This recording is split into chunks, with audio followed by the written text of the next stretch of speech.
시청자 여러분 안녕하십니까? 출발 성공 투자 박민영입니다. 안녕하세요. 김수정입니다.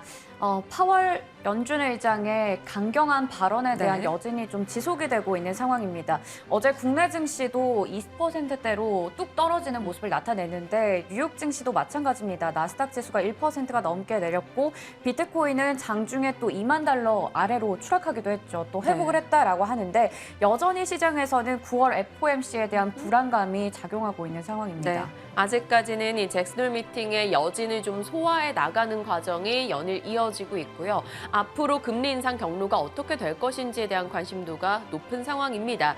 확연한 건 잭슨홀 미팅 전과 후 파월 의장의 의도대로 시장은 받아들이는 태도 자체가 많이 박혀 있습니다. 간밤에도 그러한 움직임의 연속성이었는데요. 어땠는지 지금부터 같이 정리해 가도록 하죠. 일단 3대 지수는 모두 다 빠진 채 거래가 됐습니다. 다우는 0.5, 나스닥 1%, S&P 500은 0.6% 정도 흔들렸죠. 일단은 장중에 낙폭을 조금 축소하는 움직임도 있었는데요. 달러화가 약세 전환되면서 하락폭을 각 섹터별로 조금 줄인 영향입니다. 부담스러웠던 건 유럽권에서부터 동일하게 나타나고 있는 국채금리 상승인데요. 이로 인해서 반도체를 필두로 해서 기술주 중심의 하락이 나타난 점 눈에 띄었습니다. 일각에서는 이번 9월 FOMC에서 100bp 인상도 가능할 수 있다 전망 등이 속속 나오고 있습니다. 자, 흐름들을 대략적으로 보시면 여전합니다. 빨간불이 훨씬 더 우세한 상황이고요. 저쪽으로 가면 갈수록 초록불도 살짝 눈에 띄죠. 바로 에너지 쪽이 강했다라는 점, 그리고 반도체 쪽의 낙폭이 여전히 컸다라는 점을 단면적으로 확인할 수가 있고요. 어제 우리 시장 LG 에너지 솔루션과 조인트 벤처 설립 관련 이슈가 있었던 혼다 같은 경우는 밤사이에 1.75% 올라가는 흐름도 확인이 됐습니다. 속속 좀 더 자세히 들어가 보죠. 반도체는 거의 추풍 낙엽 스타일입니다. 지금 계속해서 굵직한 반도체 생산 업체들부터 해서 장비주까지 모두 내리는 흐름 나오고 있고요. 밤사이 추가된 이슈 중에 하나가 엔비디아와 AMD가 9월 재고 소진이 너무나 속도가 느리기 때문에 가격 인하를 또 예상하고 있다라는 소식이 들려왔습니다. 이를 필두로 해서 국채금리 상승에 대한 부담까지 같이 느껴가면서 반도체 낙폭 좀 더 크게 나타났고요.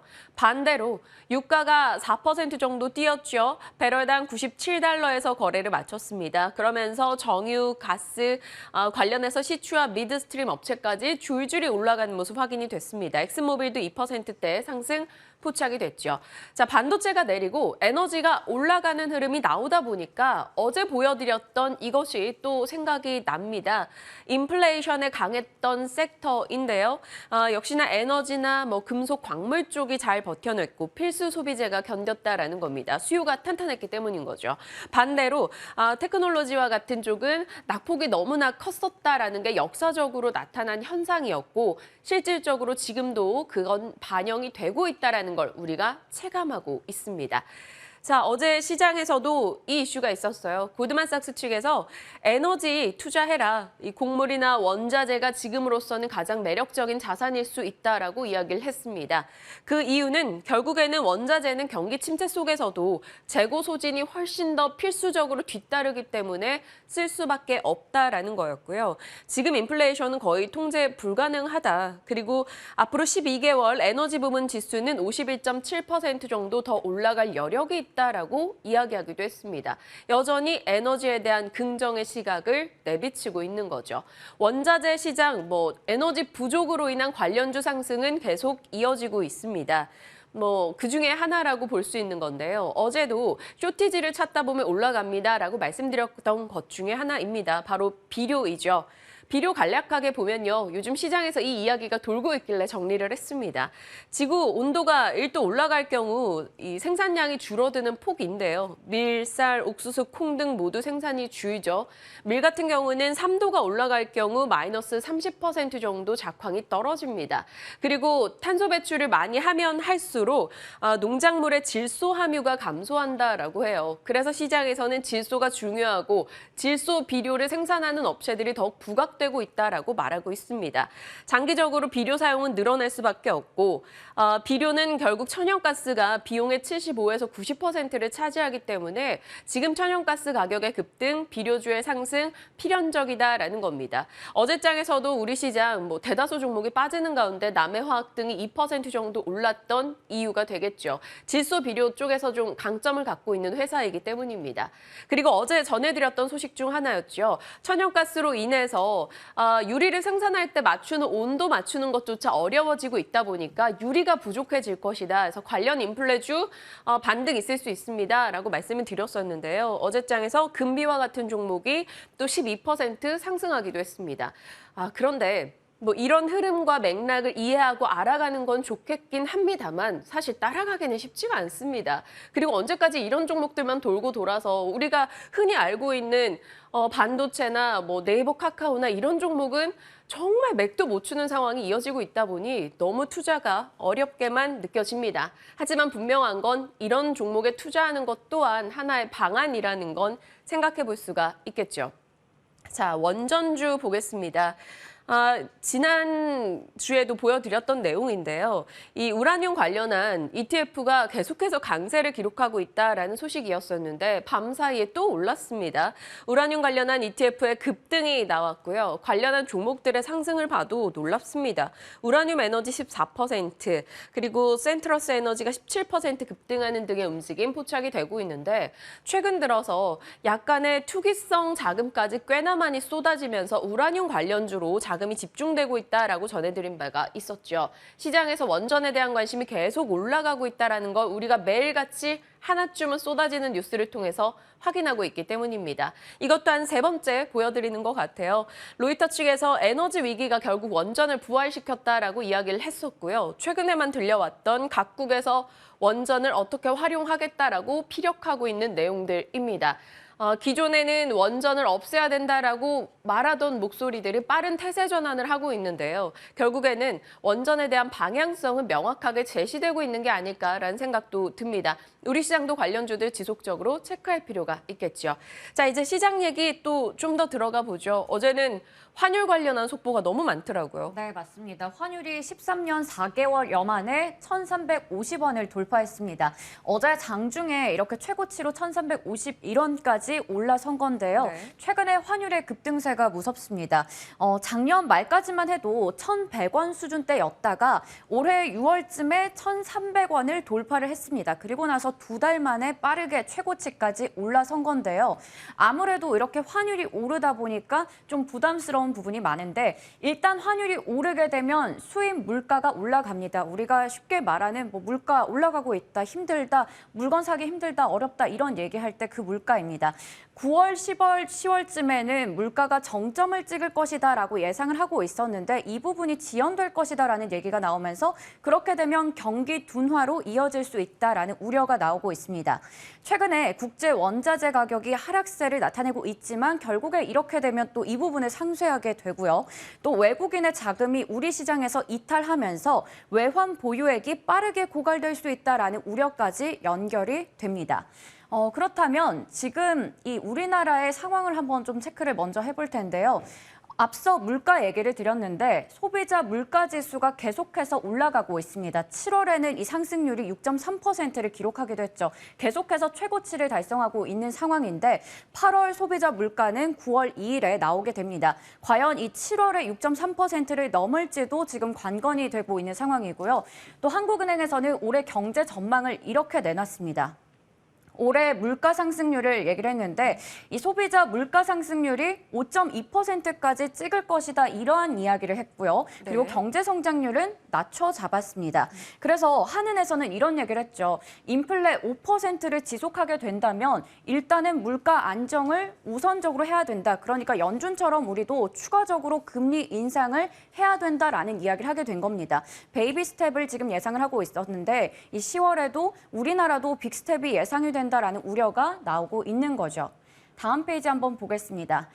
정말 이게 얘기를 듣다 보니까 우리가 흔히 하는 말 있죠. 내 월급 빼고는 정말 다 오르는구나 이런 생각을 계속 하게 되는 것 같습니다. 물가도 오르고 도시가스도 오르고 환율도 오르고 당장 10월부터 도시가스 요금이 또 오른다라고 하는데요.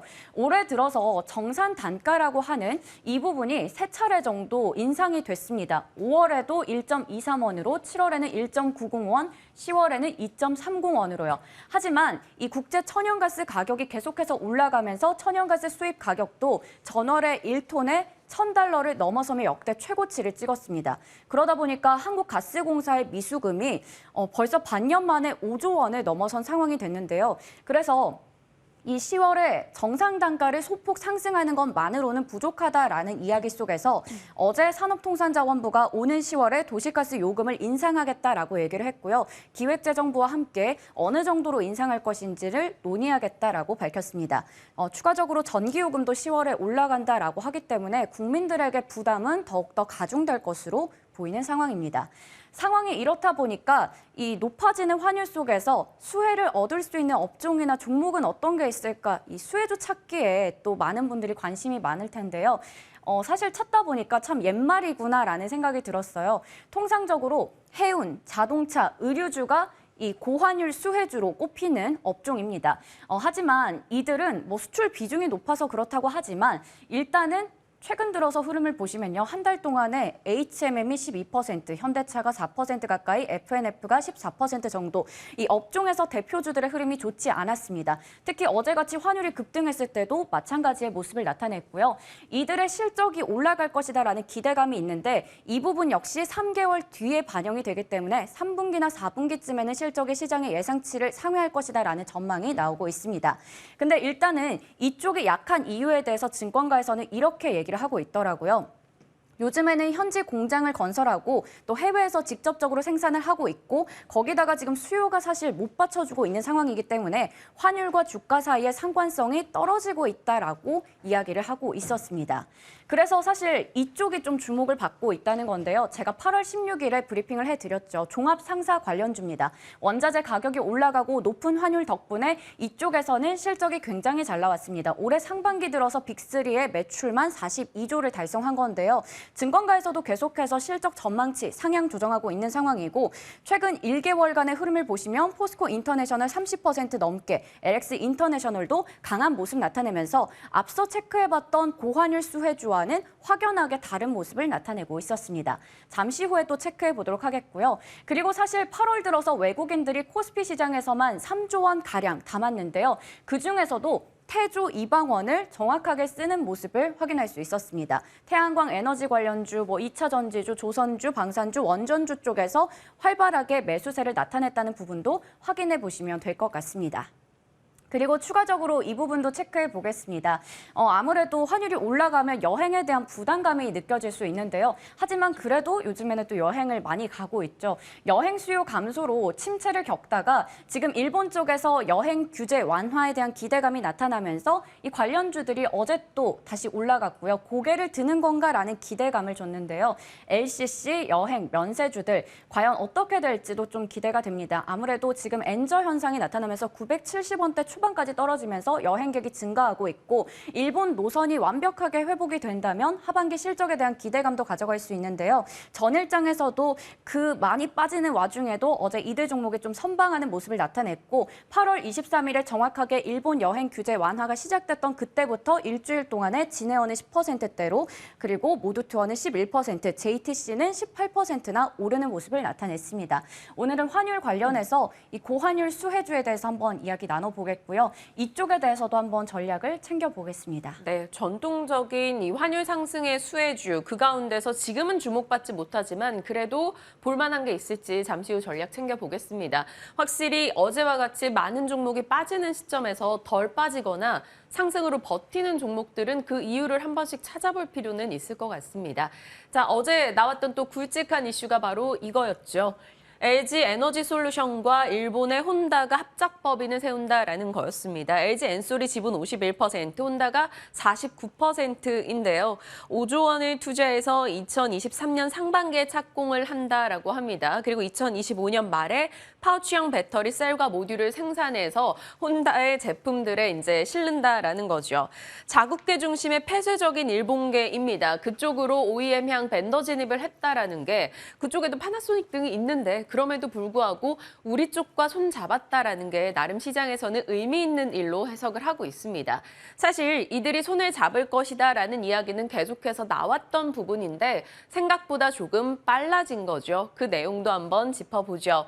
일단은 이들이 노리고 있는 시장은 결국 미국입니다. 중국이나 유럽보다는 미국 측에서 전기차 시장 진입이 늦었기 때문에 어찌 보면 후발주자이지만 반대로 생각했을 때는 지금 굉장히 공격적으로 이 시장을 키우겠다라는 거죠. 그리고 클 여지가 많이 있다라는 겁니다. 샘 리서치 측에서는 미국의 전기차 시장은 연평균 63% 성장할 수 있다라고 이야기했습니다. 이 시장을 잡아야겠죠. 그러다 보니까 온 세계가 이쪽에 투자한다라는 이야기를 하고 있고요. LG 에너지솔루션도 마찬가지입니다. 그동안 굉장히 미국 쪽 투자 의지를 강력하게 피력했고 지금 글로벌 완성차 업체 10곳 중에 8곳에 LG 엔솔이 배터리를 납품하게 되는 상황입니다. 단독 고객사로도 납품을 하고 있고요. 이렇게 조인트 벤처를 맺어서 납품을 하는 사례도 많죠. 이번이 혼다로 인해서 7번째 미국의 거점을 마련하게 되는 거라고 합니다. 북미 비중이 7%에서 49%로 늘어나고요. 6월 말 기준 LG 엔솔의 수주 잔고가 310조 정도 된다라고 합니다. 그러니 LG 엔솔 관련한 이슈에 시장은 수혜주 뭐야? 라고 당연히 관심을 가질 수밖에 없죠. 추정되는 기업들입니다. 소재 쪽에서는 이렇게 많이 이야기 나오고 있고요. 장비 쪽에서는 이렇게 고수가 되고 있네요. 저희 소재나 장비에 대한 이야기는 계속 해왔습니다만 이번 LG 엔솔과 혼다의 손잡음으로 인한 수혜주 좀 더 압축해서 잠시 후에 챙겨보겠습니다. 자, 그렇다면 LG 엔솔과 혼다는 왜 서로의 손잡는 시기를 앞당긴 걸까요? 미국 시장을 노리는 거겠죠. 결국 미국에서 인플레이션 감축법을 내놨고 그 혜택을 받기 위해서 이 시기를 앞당긴 겁니다. 근데 앞으로 국내 배터리사들은 이런 일이 더 많을 거라는 거예요. 왜냐하면 한국의 배터리 업체들은 글로벌 완성차 업체들로부터 파트너십 요구를 계속 받을 것이다라는 겁니다. 기술력이 이미 입증이 되어 있는 국내 배터리사이기도 하고 세계 시장에 진출을 하려면 자금이 많이 들기 때문에 단독으로 하기보다는 완성차와 배터리 이렇게 서로 손을 잡고 어느 정도 돈도 반반 나눠가지고 투자하는 게 낫다라는 거죠. 그런 맥락상으로 봤을 땐 이런 일이 많을 것이다라는 거고요. 실제로 지금 다른 배터리사들도 꽤나 많이 이런 일을 진행해 왔습니다.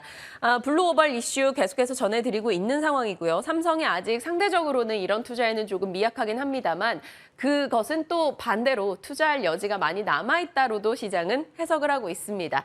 어느 쪽에 초점을 맞춰야 될지 오늘 전략 챙겨보도록 하죠.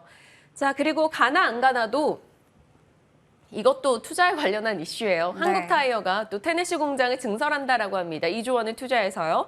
이 이슈가 나오고 시간 외에서 2% 정도 올랐습니다. 북미 시장의 수요에 대응한다라는 거고요. 요즘에 또 물류 대란 이런 걸 겪고 나니까 판매지 근접하게 있는 게 중요하겠다라는 생각이 들었다라고 합니다. 그리고 관세 장벽 등도 고려했고요. 한국타이어는 어떻게 봐야 될지 잠시 후에 이야기 나눠볼 거고 요즘 앞서 수정 앵커 말한 대로 모든 게 올라간다고 했는데 맞아요. 정말 종이값이 또 오른다라는 소식도 저희 머니투데이 단독 보도 나왔습니다. 관련한 종목들도 단기 시세 정도 예상이 되니까요. 체크하시길 바랄게요.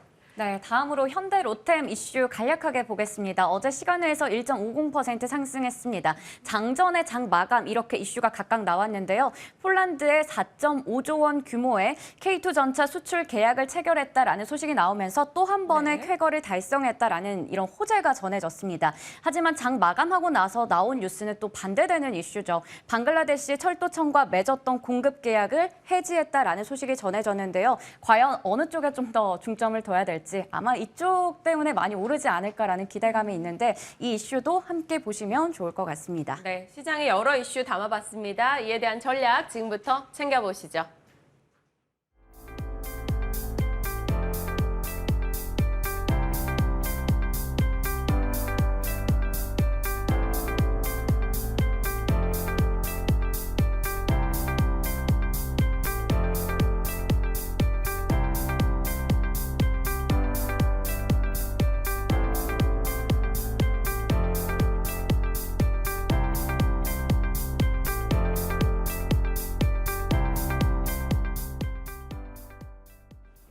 시장은 우리를 언제나 고민스럽게 합니다. 다만 기분 좋은 고민이냐, 그렇지 못한 고민이냐일 텐데요. 이번에는 좀 후자 쪽에 속해 있는 것 같죠. 전략 챙겨보겠습니다. 진만쌤과 함께합니다. 어서 오세요. 네, 안녕하세요. 네.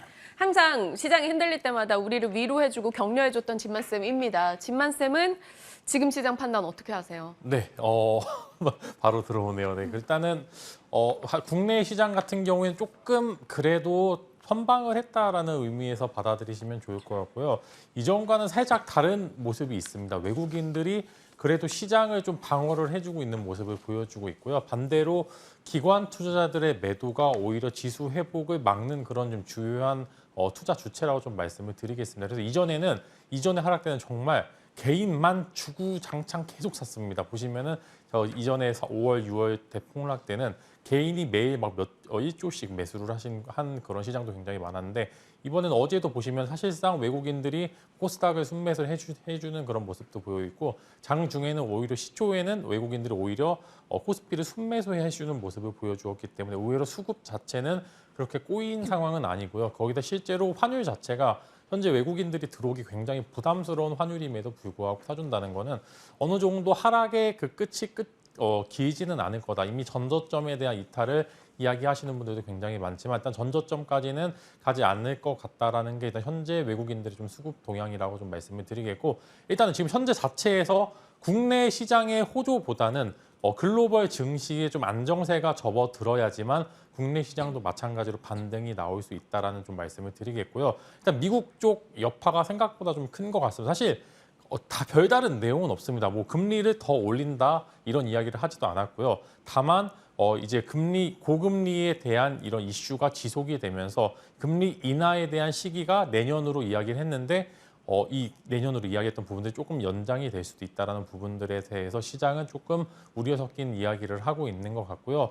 사실 이제 작년 10월 정도에 파월 의장이 인플레이션 별거 아니다라고 이야기했다가 시장에서 한번 망신을 당한 적이 있습니다. 근데 이 부분들이 계속 이어지면서 파월 의장의 입이 생각보다 시장 자체에서 많이 먹히지 않았던 부분들도 있기 때문에 오히려 이번에 강경하게 나감으로써 어느 정도 이제 자존심도 챙기고 이런 시장에 대해서 또 시장이 무너지면 이제 오늘 새벽부터 해서 연준 인사들의 계속적인 이제 발언이 있기 때문에 한번 시장에 불을 질렀으니 그 불을 끄는 액션이 어느 정도 있을 가능성이 굉장히 크기 때문에 오늘 이제 있을 연준 인사들의 발언에 좀 주목을 해보시면 좋을 거고 국내는 마찬가지로 글로벌 증시가 어느 정도 안정이 돼야지만 어느 정도 돈이 들어올 것 같다. 그래도 어제 시장은 제가 이제 기대했던 딱 이제 어느 정도 이 이상 빠지면 좀 위험하다라고 했던 부분들을 딱 잡고 올라갔기 때문에 너무 걱정할 필요는 없으나 그래도 시장에는 항상 리스크 대비는 좀 하실 필요가 있기 때문에 지금 변곡이 굉장히 심하기 때문에 일부 제가 원래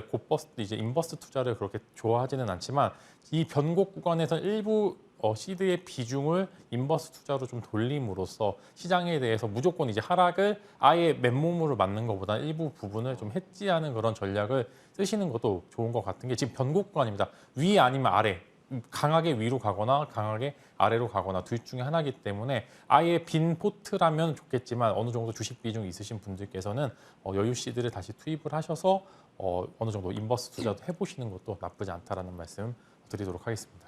어떤 식으로 조금 해지할 방법을 같이 나눠야 될지 고민을 해주신 겁니다. 그리고 시장 자체에 대해서는 지나친 비관도 지금은 뭐 낙관할 건 그렇게 많지는 않다 보니까 지나친 비관을 조금 자제해보자라고 의견을 주신 거고요. 환율 이야기도 해볼게요. 환율 속보가 계속 들려옵니다. 관련해서 수급적인 부담 느끼고요. 일각에서는 그래도 환율 상승 수혜주 봐야 되는 거 아니야라는 시각이 나오는데 사실 그들 종목도 그렇게 흐름이 좋지는 않아요. 네, 사실 이런 부분들이 어느 정도 실적이 좋게 나오잖아요. 이제 수출 비중이 높은 기업들은 어느 정도 고환율 때 실적이 생각보다 좋게 나올 수도 있다라는 그런 이야기도 이제 정설로 나오고 보통 이제 나오는 섹터들이 해운, 자동차, 의류 업종 보통 이제 달러로 대금을 받는 그런 업종들이 이런 이제 긍정적인 이슈가 있는데 사실 시장에서 이런 부분들을 반영을 못 해주는 것 같습니다. 워낙 이제 고환율이면 외국인들의 수급이 빠지기 때문에 이런 부분들 어느 정도 먼저 반영이 많이 되어 있고요. 사실 이런 물가가 지속될 경우 이런 베니핏이 사실상 이런 이득 부분들이 시장에 녹여들기에는 현재 워낙 글로벌 리스크도 크기 때문에 받아들여지지 않고 있다는 게 그런 중요한 포인트라고 말씀을 드릴 수 있을 것 같아요. 그래서 주가에 반영을 될 때는 그냥 회사 자체를 보지 고환율에 대한 기대를 가지기보다는 어느 정도 점유율이 회복이 되거나 그런 여러 가지 긍정적인 포인트들로 기업이 접근해야 단순히 환율이 높다라는 그런 포인트로 접근하시기에는 조금 위험하기 때문에 이런 부분들 여러 가지 요소들을 많이 고려를 해야지 시장에서 그래도 안정적인 승률을 유지를 할 수 있다라고 좀 말씀을 드릴 수 있을 것 같고 그 안에서 그래도 의류와 자동차 업종은 조금 이제 긍정적으로 보고 있는 게 생각보다 의류 소비가 탄력적으로 계속적으로 유지가 되고 있습니다. 그래서 OEM 업체들 특히 작년에 오히려 좀 힘든 부분들을 오히려 지금 1, 2분기 때 생산량을 다 채웠기 때문에 의류 관련주들 그래도 이제 현재 구간에서 나쁘지 않은 구간들이기 때문에 한번 집중해 보셔도 좋을 것 같고요. 자동차 업종들은 여전히 좋습니다. 지금 제가 말씀드리는 두 가지 이제 섹터들은 시장 점유율이 어느 정도 안정적으로 이제 뺏어가고 있는 즉 이제 점유율을 좀 계속적으로 유지를 하고 있는 기업들이기 때문에 이런 부분들이 소비 심리가 또 올라가게 되면 또 반대로 그때서야 가게 되면 또 늦었기 때문에 저는 그래도 지금 현재 구간에서 부담 없이 담아볼 수 있는 섹터로 의류와 자동차 업체, 고환율에 대한 수혜, 그다음에 자동차 같은 경우도 안정적인 전기차 점유율 상승, 그다음에 마찬가지로 미국에 있었던 글로벌 이슈에 대해서 어느 정도 발빠른 대응으로 어느 정도 좀 이제 상호 간에 협의가 되지 않을까라는 그런 이야기로 단기 약세가 소멸하는 구간이기 때문에 그래도 어차피 볼 거면은 전후방 산업이 안정된 그런 섹터 위주로 공략을 해보시는 게 좋을 것 같습니다.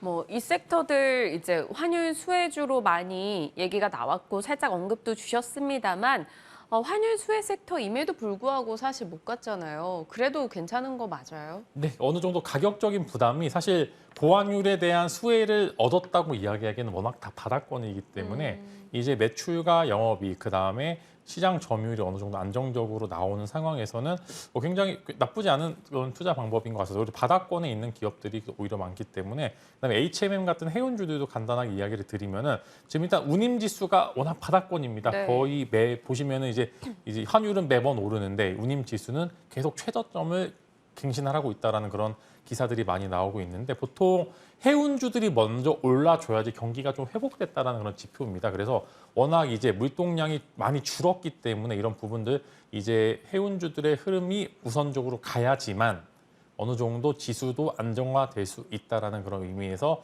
해운주들은 지수에 대한 지표, 사전적인 선행 지표의 의미에서 한번 보시면 좋을 것 같아요. 그래서 아직 해운주는 그렇게 매력적인 자리는 아니지만 의류와 자동차 업종들 계속적으로 지켜보자라는 말씀으로 정리하도록 하겠습니다. 그럼 자동차에서는 현대차예요, 기아예요, 뭐 의류도 FNF예요, 한섬이에요, LF예요, 너무 많잖아요. 만약에 찝어드리면은 네. 저는 이제 의류 쪽에서는 FNF나 이제 신세계 인터내셔널 이제 두 종목을 한번 컨택을 해보시면 좋을 것 같고 이제 워낙 매출도 잘 나왔는데 어느 정도 이제 시장 분위기가 경기 침체에 대한 분위기가 있기 때문에 두 종목 다 고실적에도 불구하고 생각보다 주가 흐름은 부지부진합니다. 그래서 실적이 나왔는데 고점에 대비해서 그렇게 많이 오르지 않았기 때문에 이런 부분들 두 종목은 한번 선택을 해보시면 좋을 거고 전기차 이제 자동차 업체들은 마찬가지로 완성차 업체들이 투자하는 게 사실 가장 물려도 안정적이기 때문에 네. 한번 그 두 부분 한번 체크해 보시면 좋을 현대차 것 같아요. 20만 원 언제쯤 갈까요, 정말?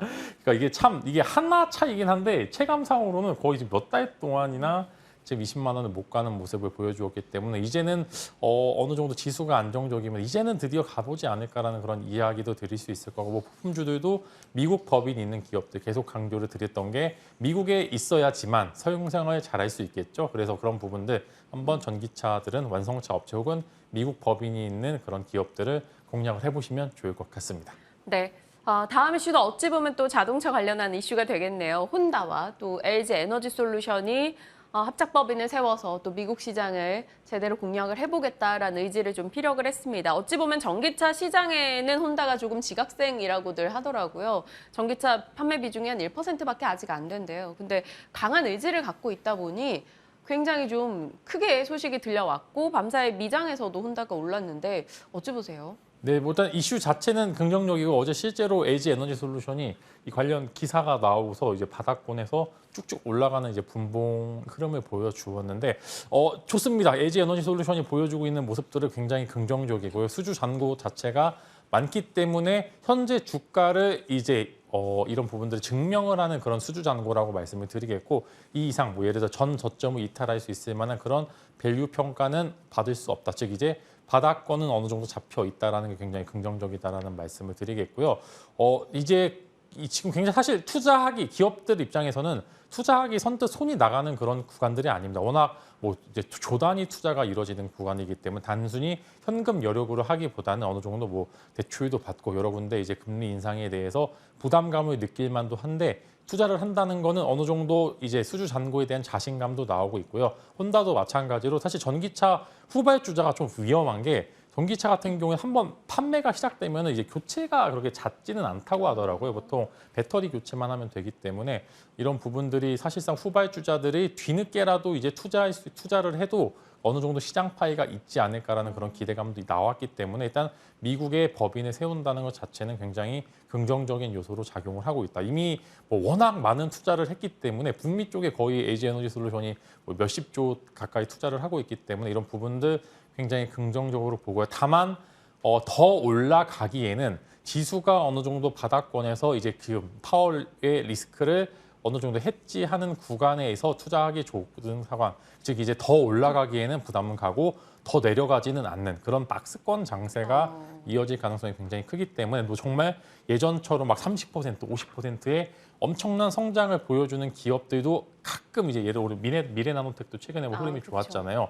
그런 종목들을 사실 개인이 찾기는 정말 어렵습니다. 그래서 다 아는 종목도 위주 안에서 박스권 장세, 즉 고점을 뚫기는 힘들지만 저점을 잡으면은 10% 정도의 수익이 날 수 있는 그런 박스권 장세가 이어질 것으로 전망이 되고 있기 때문에 돌파 구간에 지금 매수하기는 너무 위험합니다. 그래서 항상 바닥권에서 좋은 타이밍을 잡는 게 현재 투자는 더 안정적이다라는 말씀을 드리면서 뭐 LNF 등 밴드 체인, 밸류 체인이 워낙 많죠. 그래서 관련해서 LG 에너지 솔루션, LNF 같은 기업들 박스권 하단에서 공략 시에는 적어도 10% 정도의 양호한 수익률을 거둬들긴 좋으나 돌파는 힘들다. 왜냐하면 국제 정세가 돌파를 나올 수 있을 만한 그런 트렌드를 주지 않는다라는 그런 의미에서 박스권 공략하기에 가장 적합한 게 현재 2차 전지다라는 말씀을 드리도록 하겠습니다. 사서 뭐 엄청난 수익을 기대하고 기대 수익을 높여가며 대응을 하기보다는 박스권 공략 정도로만 일단은 조금 약간 보수적으로 잡고 대응을 하자라고 의견을 주신 겁니다. 지금 시장 상황을 반영해서요. 자, 이제 진만스픽으로 가겠습니다. 진만스픽은 사실 진만쌤의 주특기인 것 같아요. 지금 시장의 핫테마를 잘 활용해서 수익을 내가는 그런 전략을 꾸준하게 세워주고 계신데 이번에 핫테마를 또 보여주신다라고 합니다. 뭐 우리가 다 알고 있는 게 사실 태조 이방원으로 대두되는 그 섹터들 내에서 계속 이슈가 돌고 있는 상황이잖아요. 그 해당 사항이 있을까요, 이 핫테마가? 그 부분도 있는데 원전은 플러스 되어 있는데 저는 그래도 태조 이방원은 좋긴 하겠지만 너무 다들 아는 거라서 근데 맞아요. 제가 이야기하는 것도 뭐 다시 다 아시는 거라서 이미 진만쌤은 거기서 수익을 다 냈어요. 네, 그래서 많이 빨리 다뤄드리긴 했는데 그래도 시장이 너무 어렵다 보니까 확실한 테마, 이제 뭐 신재생도 사실 확실한 테마 중에 하나였었는데 확실한 테마에 오히려 이제 좀 집중을 해보시는 게 좋을 것 같고 사실 뭐 반도체나 이제 조금 이제 가전 IT 쪽은 바닥권을 잡긴 좋으나 뭐 기대 수익률을 좀 크게 올리기는 좀 힘들기 때문에 만약에 기대 수익률을 크게 잡으실 경우 뭐 두 가지 시장의 핫한 트렌드를 또 쫓아가시는 것도 좋기 때문에 한번 두 섹터 다뤄볼 거고요. 먼저 네옴시티인데요. 네옴시티가 어제도 시간의 거래에서 꽤나 긍정적인 주가 흐름을 보여주었습니다. 아무래도 이런 부분들 딱 11월에 맞춰서 아직 여유도 좀 있고 그다음에 그 기간 동안 워낙 이제 여러 이슈들이 많이 나오고 있기 때문에 네옴시티가 생각보다 그런 어려운 시장 안에 트렌디한 그런 이제 좀 섹터로도 나올 수 있을 것 같고요. 관련해서 이미 사업 부분들이 진출을 한 기업들이 많기 때문에 좋은 흐름을 계속적으로 보여줄 수 있다. 그래서 먼저 뭐 대형주로는 현대건설, 그다음에 한미글로벌 제가 이제 말씀드렸던 이후에 굉장히 잘 쭉쭉 뻗어 나갔는데요. 거기에다 어제 추가적으로 도화 엔지니어링이 좀 이런 네옴시티 섹터 안에 좀 편입이 된 첫 시세를 분출을 한 것 같습니다. 그래서 시장이 어려울 때일수록 이런 생각보다 나온 지 얼마 안 되는 따끈따끈한 이런 재료들이 좋은 테마를 형성을 잘할 수 있다. 그래서 도화 엔지니어링까지 보시면 좋을 것 같고 위에서부터 아래까지 대형주, 그다음에 이제 좀 이제 중대형주, 중형주 이렇게 해서 각자 입맛에 따라서 당연히 기대 수익률은 위에서부터 내려갈수록 높아지겠죠. 그래서 관련주 사실 지금 이제 한미글로벌은 너무 올라서 패스하고 네. 현대건설이나 도화 엔지니어링 두 종목 중에서 한번 컨택을 해보시는 게 좋을 것 같고요. 그다음에 이어서 원전입니다. 원전이 생각보다 좋은 기사에도 불구하고 위에서 차익 실현 매물이 엄청나게 나오면서 이런 부분들이 고점을 다시 못 뚫고 다시 또 한 번 힘을 모아서 가야 되는 그런 상황으로 잡혀 있는데 일단은 지표 자체는 두산 에너빌리티로 지표를 보시면 좋을 것 같고 돈이 가장 먼저 들어오는 게 대형주기 때문에 두산 에너빌리티 집중을 계속 해보시고 그다음에 우진도 이제 또 고점에서 한번 내려왔지만 다시 한번 상승을 할 수 있을 만한 채널을 열어놨기 때문에 한번 집중을 해보시다. 그다음에 최근에 수산인더스트리 제가 강조드린 부분 조금 밀렸긴 하지만 워낙 갖고 있는 이제 기업 자체의 밸류가 현재 공모가 부분에서는 부담이 없기 때문에 한번 수산인더스트리까지 집중을 해보시면 좋을 거고 특히 수산인더스트리 연기금 매수세가 굉장히 좀 독특하게 나타나고 있기 때문에 한번 집중을 해보시면 좋을 것 같습니다. 사실 뭐 저희 앞서 말씀 주신 네옴시티와 원전 수주 관련한 종목들 이렇게 6개 주셨고 한미글로벌은 이번에 패스한다라고 하신 게 6월 30일 이미 공약주였어요. 그래서 74% 수익이 나 있는 상황이기 때문에 이미 너무 올랐다라는 점에서 조금 부담이 된다라고 말씀해 주신 거고요. 하나솔루션, 현대에너지솔루션 모두 다 저희 좋은 수익 나고 있습니다. 현대엔솔도 뭐 102%나 수익이 나 있는 상황이고 범한퓨얼셀도 얘기를 주셨던 거죠. 남해화학도 사실 궁금하긴 해요. 요즘 비료 이야기 계속 나오고 질소비료 더 중력 있다 뭐 하잖아요. 네. 남해화학도 더 끌고 갈까요? 조금 더 보셔도 좋을 것 같은 게 일단은 사실 식량 이슈가 다시 안 나올 줄 알았던 게 되게 빨리빨리 바뀌고 분명히 이제 분기는 한 개밖에 안 지났는데 가뭄도 있고요. 풍년도 있고 또 가뭄도 있습니다. 그래서 이제 흉작.